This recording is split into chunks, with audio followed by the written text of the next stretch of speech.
పరిశుభ్రతను కేవలం ప్రభుత్వ యంత్రాంగం మాత్రమే చేసే పనిగా కాకుండా ప్రతి పౌరుడి బాధ్యత అని నగరపాలిక సంస్థ ప్రధాన వైద్యాధికారి అర్జున్ రావు అన్నారు. బహిరంగ ప్రదేశాలతో పాటు ప్రజలు తాము నివసించే ఇంటి పరిసరాలను కూడా ఎప్పటికప్పుడు పరిశుభ్రంగా ఉంచుకోవాలని ఆయన సూచించారు.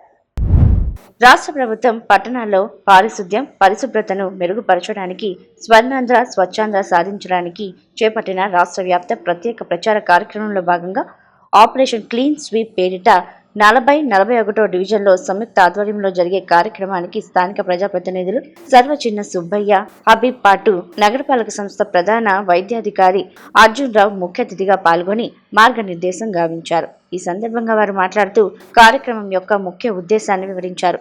రోడ్లు, వీధులు, బహిరంగ ప్రదేశాల్లో పేరుకుపోయిన చెత్తను, పాత చెత్త కుప్పలను పూర్తిగా తొలగించడంతో పాటు తడి, పొడి చెత్తను ఇళ్ల నుంచే వేరు చేసి సేకరించే పద్ధతిని మరింత పటిష్టంగా నిర్వహిస్తున్నట్లు తెలిపారు. మురుగు కాలువలను శుభ్రం చేసి దోమల ఉత్పత్తిని అరికట్టడం ద్వారా ప్రజారోగ్యం కాపాడే దిశగా చర్యలు చేపడుతున్నామన్నారు. పరిశుభ్రతను కేవలం ప్రభుత్వ యంత్రాంగం మాత్రమే చేసే పనిగా కాకుండా ప్రతి పౌరుడు తాము నివసించే పట్టణాలను ఎప్పటికప్పుడు పరిశుభ్రంగా ఉంచడంలో భాగస్వాములు కావాలని పిలుపునిచ్చారు.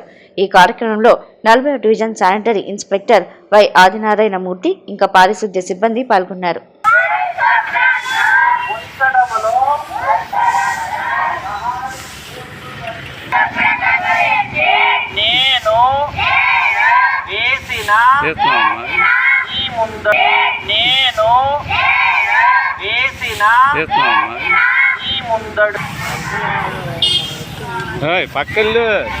పక్కన్నాడయ్యా నువ్వు